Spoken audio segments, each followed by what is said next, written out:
منا، مزدلفہ اور عرفات کے ناموں کی بنیادی وجہ کیا ہے؟ منا، مزدلفہ اور عرفات حج کے انتہائی اہم ترین مقامات ہیں۔ یہ جو پہلی تصویر دیکھ رہے ہیں منا، یہ منا کی ہے جس کو سٹی آف کیمپس بھی کہا جاتا ہے۔ منا کی وجہ تسمیہ کیا ہے؟ اس کے بارے میں اسلامی ادب ہمیں بتاتا ہے کہ حضرت جبرائیل علیہ السلام کی ملاقات حضرت آدم علیہ السلام سے ہوئی، تو انہوں نے حضرت آدم سے کہا کہ وہ کس چیز کی تمنا کرنا چاہتے ہیں، تو حضرت آدم نے جواب میں کہا انا اتمنی للجنہ، کہ میں جنت کی تمنا کرتا ہوں، جنت کی خواہش کرتا ہوں۔ تو اسی وجہ سے اس جگہ کا نام منا پڑ گیا ہے، اور منا کا لفظی معنی ہے خواہش کرنا، تمنا کرنا۔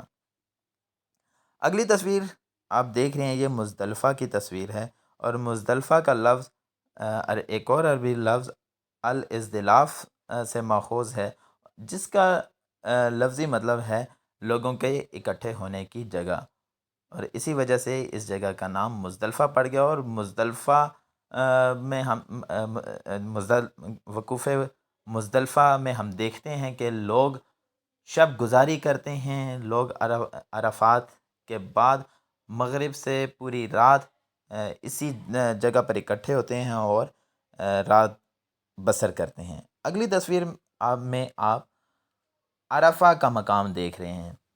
عرفہ کی وجہ تسمیہ یہ ہے، اسلامی لٹریچر ہمیں بتاتا ہے کہ حضرت جبرائیل علیہ السلام کی ملاقات حضرت ابراہیم علیہ السلام سے ہوئی، اور حضرت جبرائیل نے حضرت ابراہیم سے پوچھا عرفتہ، کیا آپ نے پہچان لیا؟ تو حضرت ابراہیم نے جواباً کہا عرفتو، میں نے پہچان لیا۔ اسی وجہ سے اس جگہ کا نام عرفہ یعنی پہچانا گیا پڑ گیا ہے۔ ایک اور روایت میں ذکر ملتا ہے کہ یہ وہی مقام ہے جہاں حضرت آدم اور حضرت حوا نے جب ایک دوسرے کو جنت سے نکالے جانے کے بعد پہلی دفعہ دیکھا تو ایک دوسرے کو اس مقام پر پہچان لیا۔ اسی مناسبت سے اس جگہ کا نام عرفہ ہے، اور جس کا لغوی مطلب ہے پہچانا گیا۔ امید ہے آپ نے اس ویڈیو سے استفادہ کیا ہوگا۔ بہت شکریہ۔